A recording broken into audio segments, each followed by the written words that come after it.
Welcome to the studio. Today I'd like to introduce you to Thistle, the gardener, a gentle soul with muddy boots and a tender touch for growing things. And before we dive in, please take a moment to subscribe. If you enjoy gnome-inspired art, quiet process videos, and handmade illustrations, I've got more characters like Thistle waiting to be introduced.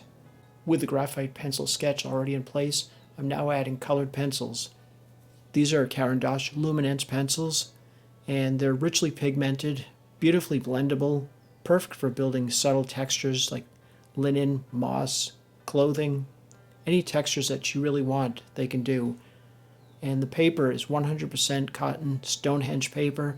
It has just the right tooth for the colored pencils. It's soft enough to hold multiple layers, and it's not too rough so you can get a smooth texture once you're adding enough layers and blending them with odorless mineral spirits or burnishing the pencils down into the paper tooth.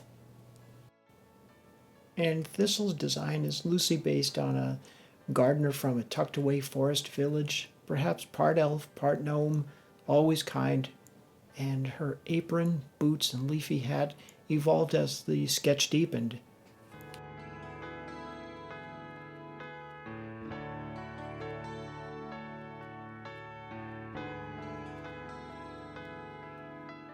And I'm just continuing to layer more colored pencils over the previous layer, and that's a lot of the trick with making colored pencil illustrations. You're really blending many layers and varying colors. I tend to work light to dark, so starting to add the darker greens on, mid-tone greens, and underneath I had more of a soft, warm yellow and light cream color.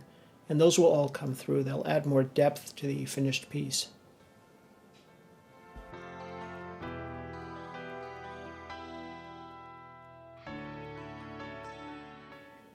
And just continuing to add those layers of colored pencil on. It's just taking your time, going with the flow, relaxing, letting the process just gradually build. If you want more detail, this is not something you want to rush into.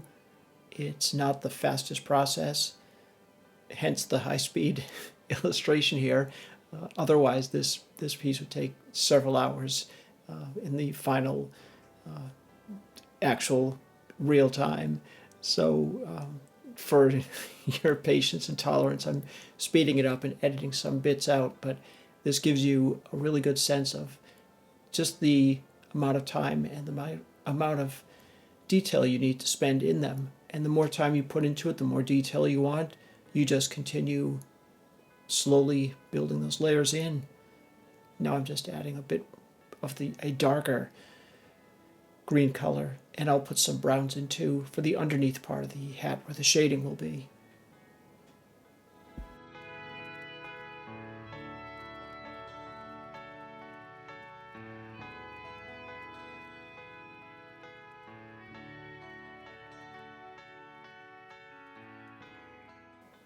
And slowly, just layer by layer, adding on very light pencil strokes. I'm not putting a lot of pressure on these pencils. The paper's pretty tolerant and you can add a lot of layers, but if you push down too hard, it's going to start flattening the paper out, something called burnishing, where you're taking the little fibers. If you look microscopically at the paper, the ridge is not smooth like glass. It's got a lot of bumps and craters in it, and if you push down too hard with your pencil, you're going to crush those craters down. It's going to become a slick surface, and you're not going to be able to add more color. And I'm now beginning to brush on with a very small paintbrush the odorless mineral spirits from Gamblin. And these don't have a strong odor to them. They are pretty much odorless, and I only use them to blend in once I've got several layers down. You don't want to just put one layer of pencil lightly down and then use the mineral spirits. So there will be 3-4 layers before I start bringing this in. And once you put this in, it's basically liquefying the wax, and it's allowing that pigment to really saturate the paper. You can't draw over this. Do not draw over this until it's fully dried. So I would give it at least an hour. even if you're putting on a small amount. If the paper has any wetness from these mineral spirits and you were to draw over them again, you're going to very easily crush down the paper as it's still slightly damp, and you won't be able to put any more layers on. So putting these on, and then I take time away from the illustration. I'll probably give it an hour, but if it's later in the day, I might just leave it till the next day. And after enough time has passed, I'm adding more layers of colored pencil over that previous brushing in of the mineral spirits, but I've given it a lot of time to rest and to make sure that the paper has dried. And once it has, and you haven't crushed the paper down, you can just go back and start adding more layers, which we'll then use odorless mineral spirits again later to once again deepen the color. And as I'm illustrating this, I go back and forth often between warm and cool tones, and subtle peach and olive will be added into the skin, and some cooler shadows in the folds of her clothing and near her apron, and this helps create contrast and warmth. For Thistle's leafy hat, that was just a moment of whimsy, a nod to nature taking the lead, and being a gardener, I wanted it to feel organic and unstructured, as though she plucked it from a magical sapling moments before stepping into frame. So given the usual gnome hats and their shape, just trying to add something since she was a gardener, adding this. If it was a woodworker gnome, you might want to add elements, maybe the grain of wood structured into the hat, or something that gives an indication of what that gnome does and what their tasks are. In adding the skin tones, I started with some of the lighter cream colored pencils, and I built that up into very light warm yellow and a light pink. And now just for the rosy cheeks, the ears, and the tip of the nose, I add a little bit more of a brighter pink, but we're going to still tone and blend that all in. So the colors that you see emerging are not necessarily the final result of the illustration, and you'll see that as I continue blending different elements and features into her.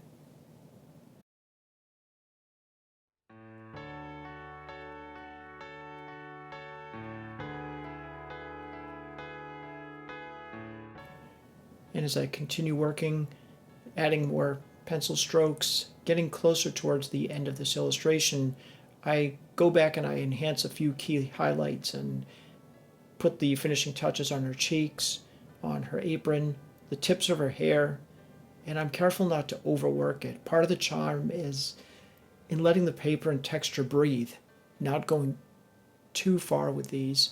You can get an incredible amount of realism in colored pencil, and there's a whole technique to that.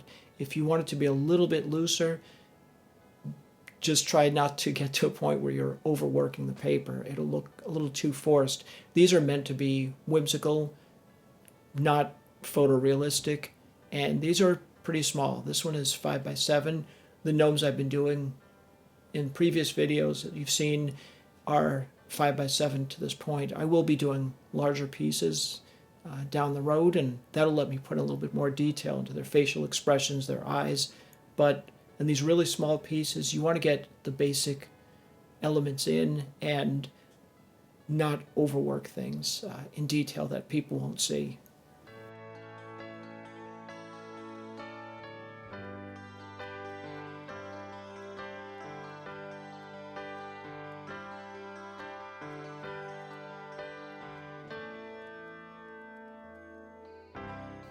And adding various gray pencils for her hair, everything from light gray to dark gray, just to get more of a realistic matching of her hair. And now adding the odorless mineral spirits for another layer to continue blending and smoothing and really deepening the color of this illustration.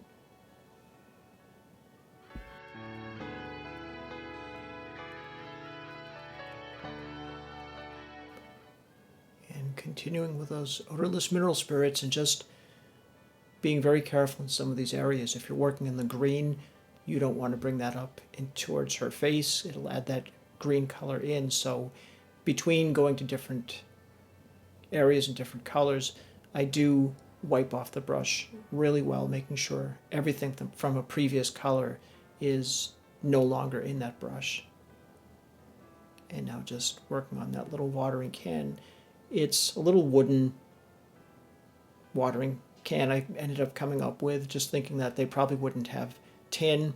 It just seemed to go with the gardening and the natural environment for Thistle.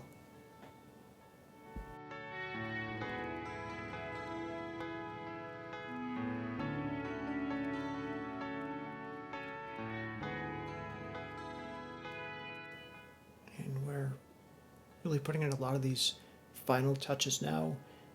That's usual towards the end of an illustration. You just go back and you add the little details and just little pieces you want to add into the story, things you couldn't put in early on because you're really focusing first off on the composition and the basic colors that you want the gnome to have.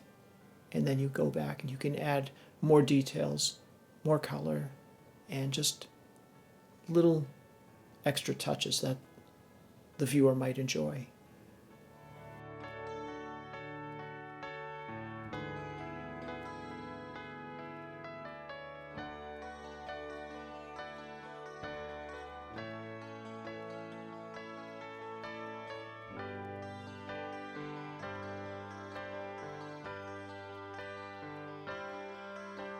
So as we get close to wrapping up here, if you enjoyed meeting Thistle and watching her come to life, I'd be so happy if you would subscribe.